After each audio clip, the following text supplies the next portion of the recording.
So good morning, everyone. My name is Huw Mason. I'm an information architect in biometrics at Roche here in Basel.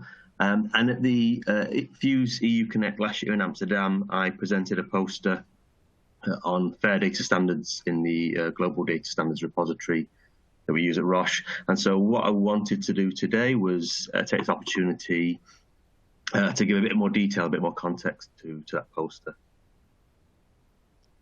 But first, I'll give you an introduction to the GDSR so you know what I'm talking about. We'll also look at the technology behind it very quickly. And then we'll go into the fair data principles and look at exactly how the GDSR meets the four fair principles there. Lastly, I'll summarize then and show you some of the ways we're using the fair data standards, the GDSR, and the technology to make those available to a wider audience within the business. And hopefully, if the time is right, we'll have 5 or more minutes for questions as well, if there are any. So the Global Data Standards Repository is Roche and Genentech's single source of truth for our clinical trial data standards. So that's all the data standards that describe how we collect, tabulate and analyze data within Roche and Genentech. So we've got a few different types of standards there, but I'm going to focus mainly on the three key areas to biometrics, which is firstly data collection. So within the GDSR, we have our ECRF dataset build standards. And so this is used for our RAVE databases. And we have the non-CRF collection standards as well. So this is for things like vendor data, such as labs and biomarkers. We have the data tabulation, which is SDTM from CDISC, of course, and this includes Roche extensions. And we also have mapping derivations from data collection to data tabulation. And lastly, ADAM, once again from CDISC, plus the Roche extensions and implementation of the ADAM standards. The users can go in, they can access all the data standards they need from collection right through to analysis. So just quickly to summarize then, the standards we have are key for the analysis and sharing of data within Roche and externally as well. We're aligned with CDISC. We have standards from collection to tabulation and finally analysis. And we also, as well as the data standards, we actually capture metadata about them as well, and I'll come to this shortly. Technology-wise, we're using semantic graphs and technology, and it's based on the RDF ontologies, linked data principles, and semantic web standards. So unlike relational databases, we use a graph database. So we have what we call a triple store as our database.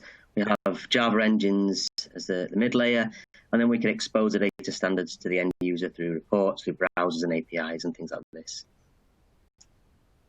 If you're not familiar with graph databases, whereas relational databases capture data in a column and row format, the semantic graphs we use, the knowledge graphs, are developed with the intention to encode knowledge. So we capture entities, which is something in the real world. We can say things about each of those entities with properties. We can describe the entity, and lastly, we can describe the relationship between the entities. We have labeled edges, and these 3 points are describing what we call an ontology, where we define the possible types of entities, the properties, attributes, and the relationships. So let's look at the popular TV character Homer Simpson there. So the entity is a person, Homer Simpson. And we can describe Homer Simpson with some properties. We can say he has a family name, Simpson. He has a first name, Homer. And we can say, I don't know, how many hairs he has on his head. I think it's one on either side. We can also describe a second person. Let's describe Marge Simpson. So we can say we have a person, Marge Simpson. She has a family name, Simpson. She has the first name Marge, and we can say hair color is blue. So we have 2 entities there. We've described them with properties, and now we can draw a relationship between the two. So we can say that Homer Simpson is married to Marge Simpson, or Marge Simpson is married to Homer Simpson. So this is how we start to build up our knowledge graphs. If you look at the more industry-specific example on the left, we have our blue boxes, which are the entities, and we've identified the relationship between each entity. So we've got a clinical trial, NCT 022 there, which is sponsored by Roche. We can say that Roche has headquarters in Basel, and it's a NCT 022 is a clinical study. So we can start to build up entities. We can say more about Roche, we can say more about Basel, we can say more about United States, where it's conducted, and so on. So we're really starting then to encode the knowledge in the data we have. So why do we use this, and what are the benefits? So firstly, it's easy to understand. It's described as humans think. So if you think in your head, going back to Homer Simpson, we have Homer Simpson as an entity in our brains, and we know information about Homer Simpson. And we can start to draw the connections and relationships between Homer Simpson and everything else we know about him, who his family are, where he works, and things like this. So as I said, we actually have knowledge there in the data and in the graph, in the way we describe it in the ontologies. Linked data principles are a agreed and governed set of principles, much like FAIR. So by their very nature, they are, or they contribute to FAIR data and the FAIR data principles. We can leverage ongoing activities across the organization. So other teams using knowledge graphs, we can connect and work with their knowledge graphs and their databases as well. So I'll give an example of that shortly. We also, knowledge graphs and semantic technologies really have a strong querying language called Sparkle. So we can infer and we can query through the data. So it's a bit like SQL in the way it's written. But if we don't know anything about the data we have, we can use question marks to fill in those gaps, so we can explore the data very broadly. If we know exactly what it is we're looking for and we know the data well, we can use very narrow terms to return exactly what. So it's got a strong and flexible querying language that contributes, and we'll see how this contributes later on to some of the applications we're developing based on this.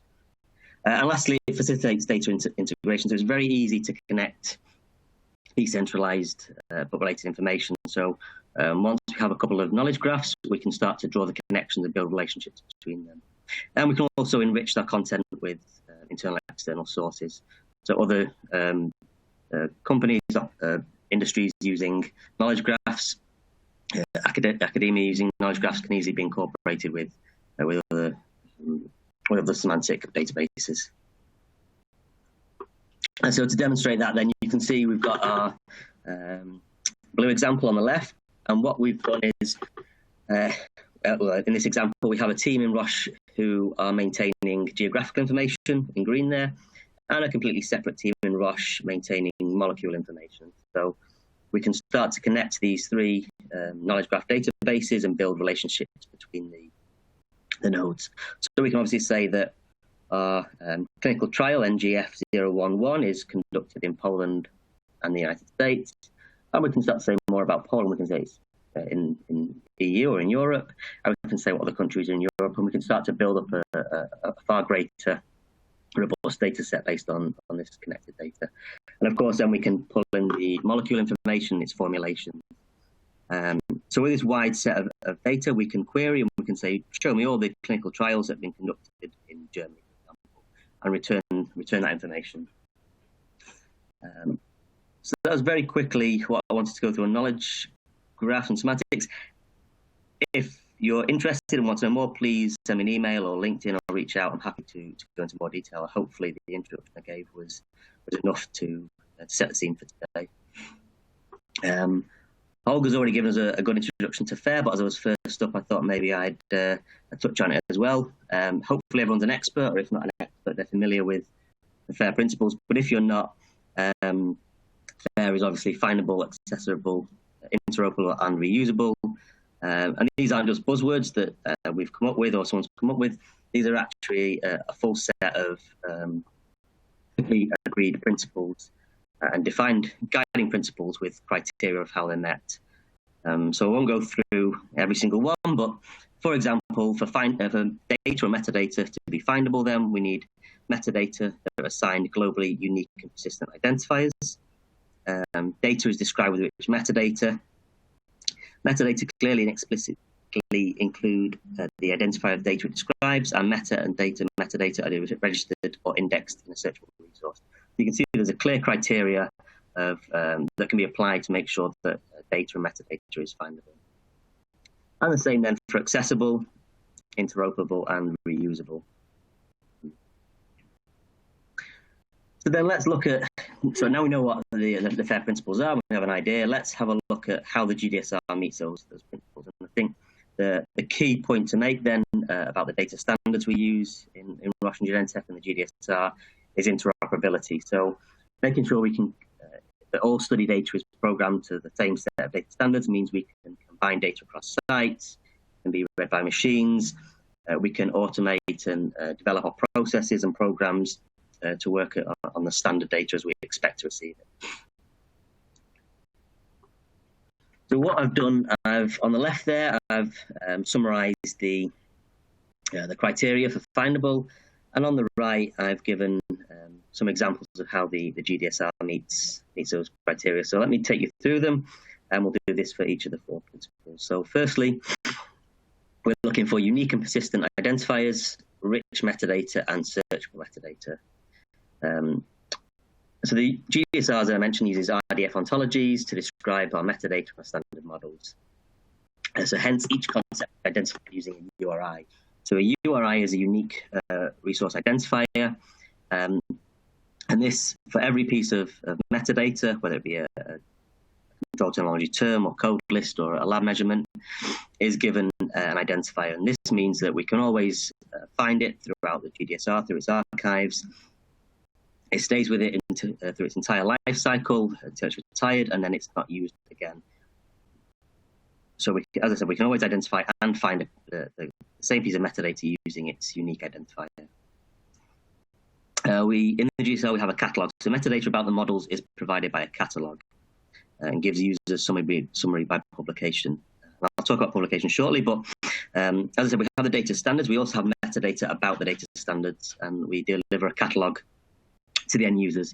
This sort of says what the standard, gives an overview of what the standards are, and then we can go into more detail. We can describe the standards. We can say this is laboratory metadata as defined by Roche. We can say who the author is. We can say what version we're using. For example, if we're talking about SDTM, what version of SDTM we're using, revision and things like this. So we have a lot of metadata actually about the standards itself. Users can access the metadata and the standards through the GDSR browser, but we also have reports, user-defined reports. So this helps give more detail. So specifications, for example, are turned out specifically for programmers that they can use. And we can develop new reports as needed as well for the business needs. And lastly, the GDSR browser supports index searching, so users really can find the metadata they need within the browser. Accessible-wise, we need retrievable metadata via standard protocols. One of the optional ones is authentication, and lastly, metadata is always accessible. So the GDSR makes content accessible through a browser and the reports I've just mentioned, but we also have a public REST API that uses admin roles for authentication. So if you're a programmer and you're fed up of downloading reports and reading these into to whichever language you're using, we do have a REST API, so users can access all the publication information, all the metadata, and all the data standard information programmatically for development of their study code or applications more broadly. And we'll look at some of these at the end of this presentation. So I mentioned publications earlier. We have publication versioning, which allows users to access the archives of previous versions of data standards. So every 4 to 12 weeks, depending on business needs, all the work that's done by our data standards and governance team, a designated team for data standards. So this is additions, it's new standards, it's removals and retirement of standards. All this is done, and then during a publication, it's pushed to the end user. And the previous publication is stored to the archive. So users can always go either have the most up-to-date standards, or they can access the archives and they can align, for example, with the same start date as their study with the standards they need. So we have a wide archive of data standards there. And as I mentioned earlier, you can use a URI to find exactly what you're looking for in the archives. Interoperable, so we're looking for metadata in a formal and shared language, external metadata that are fair, and metadata points to external data. So I mentioned earlier, we use RDF and OWL ontologies, and RDF representing metadata. And RDF and OWL ontology are well-defined and described and governed ontologies and vocabularies already. So the fact that these are used globally and broadly and well-defined contribute to the interoperability that is to combine with other ontologies. All our metadata and schema in the GDSR are ontologies. We don't have post-it notes information on, or Word documents or things written on the back of our hands. It's describing ontologies. So that means we can always access the information from across the GDSR and combine it. And lastly, the standards are stored in the GDSR linked to external data sets. So we do have information from CDISC that comes in semantic and RDF ontologies as well. So our SDTM, our ADAM, and our control terminology all come from CDISC and connected that way. And lastly, reusable then. So we're looking for rich, plural, accurate metadata, accessible data license, and to keep the provenance of the information. So I mentioned we have a catalogue. The catalogue describes metadata about each of the data standards. And in there, we also capture the authorship. So is this a Roche set of standards that's been described internally, or does this come from CDISC or another third-party provider of standards? We capture the provenance of our standards. So we use a well-described ontology called Provo, which is used to capture information about the changes. So we can say where the new version is or revision. We can say what's changed between versions and things like this, and who's responsible for that change. So we also capture the provenance there. And lastly, the GDSR follows technology follows community trends. So we're well aligned with semantic web standards, vocabularies, as well as CDISC. So we're always making sure that we provide the most up-to-date standards and are in line with what's going on in industry and globally wide. So they're the 4 points. Hopefully I've covered them well enough, made sense. Lastly then, just to summarise, I wanted to quickly go over some of the things we're doing within the GDSR that we do with the technology and by having fair data as well. So the first one is a workbench, and this is a user-friendly interface for our data standards and governance team. They can go in there, and within GDSR, they can add, edit, and remove the metadata they need as part of their work. There's governance processes and workflows for QC, and we have other tools in there for querying and searching the metadata and generating reports that they need as well. So we have a friendly user interface for our data standards managers. Secondly, we have links on the left there in yellow. As I said, it's very easy to connect knowledge graphs across the business, and that's what we've done with links. We've connected semantic applications and systems. We develop predefined federated queries. So if you want information from the GDSR, say anatomical location, and you want to enrich this with synonyms of other information from different groups across Roche, we can do that. So instead of having to access 3 different systems for the metadata and combine it yourself, Links does that. We have a query, it goes away, creates a virtual knowledge graph, and returns a nice report to the end user there with the combined metadata from across the landscape. There's also an API for that. So if you're again fed up of doing everything manually and you're a dab hand at a bit of programming, you can jump in there, use the API, and return the information. There's also a URI checker, so you can put a URI in there and return all the information about that given piece of metadata. Lastly, very quickly, as I mentioned, we have a REST API that users can access. We've had quite a lot of applications and systems accessing the data standards. As you can understand, the data standards at Roche are central to a lot of the work we do within biometrics and beyond. So we have things like compliance checkers. Is your study database in line with the standards in the GDSR? Is your SDTM database in line with the most up-to-date SDTM standards? A lot of automation as well for generating things like annotated ECRFs. And lastly, we have an R package and Python package. So once again, if you need to pull the data into your daily programming work, you're not having to read in Excel sheets or whatever report you're using, you can pull in the metadata directly from an R package. So these are just a few of the things. We've got plenty more going on, but these are the few of the nice examples of how we're using the technology and fair data standards across Roche. And hopefully that gives me a little bit of time. Oh, let me very quickly say thank you then to my colleagues for the content, the slide materials, a small but dedicated team of information architects, and lastly, our large development team in Roche Global IT Services as well. I think we've got time for questions if there are any.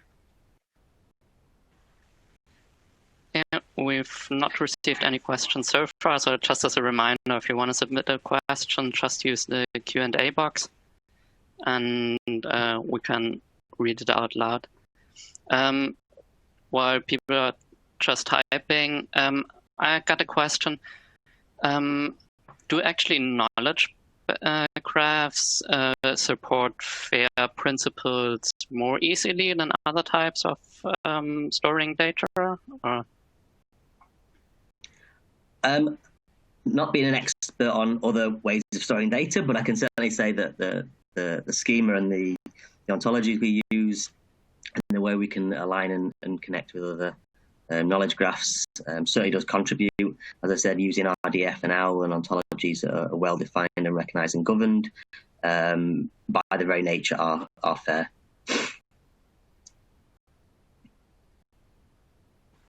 Okay, now we already got some questions. So the first one is, are you also storing the CSR tables and listings reports as triples in your triple store? That's a good question. So no, at the moment they are stored as resources in the GDSR, so that is just stored as a document. That's actually the next step, and so I'm glad you mentioned it. So as I said, we have the data collection standards and the data tabulation, SDTM, and we have mapping from their collections tabulation. The next step then is the mappings from tabulation analysis, and also then describing our tables, listing graphs and our analysis outputs in triples as well to make those machine readables. So not yet, but that is definitely the next step that we'll do to develop the GDSR standards. Next question.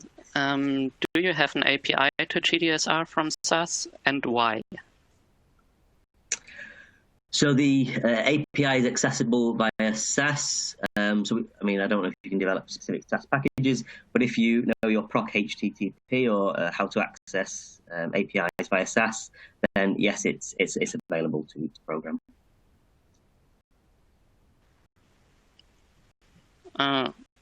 Tricky question. So in hindsight, is there anything you'd have done differently with GDSR?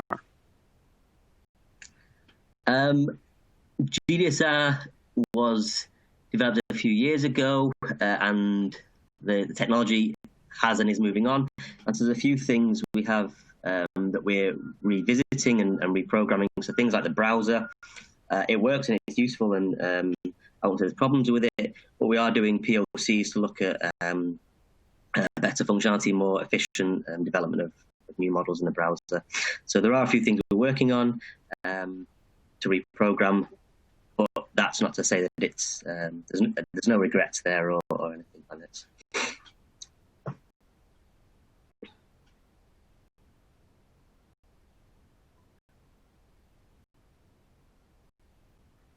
Are you on mute there, Holger? I can't hear you. Sorry. The next question starts with some thanks for your interesting talk, which I'm actually joining. And the question is, could you share some details what technology you are using for virtualization of knowledge graphs for federation? So for, I'm not quite, could you read the question again, please? I didn't quite get that. Could you share some details what technology you're using for virtualization of knowledge graphs for federation? Okay, so I think we might be talking about the federated queries here and links. So we're developing further graphs and queries. So everything is based on facets and graphs. So when we're federating the various knowledge graphs, for example, within links, we have ontologies and graphs that describe the queries and the federations using Sparkle there. So everything is built on a Java engine, and that is then uses the knowledge graphs, the ontologies that we develop for everything to feed into whichever endpoint or output you need. Hopefully that made sense to some degree. Yes, so also to the audience, so if you're submitting a question, it's getting filed more or less like an email in our inbox. And well, if you have follow-up question also after the talk, so you can just still submit them, and we will get back to you with the answers. I got one more question in the queue. So, what software is used to create the knowledge graph? Good question. So we are using Top-Rate Composer as our software for knowledge graphs. So I think this is, we do a free 30-day trial, but if you want to get the MITRE edition, then you can develop your own ontologies and graphs within there. So we have Top-Rate for our graph management and our ontology development. We push then via version control to Git, and then the GDSR engine accesses Git to pick up the most up-to-date knowledge graphs and refreshes them in the browser for the end user to see.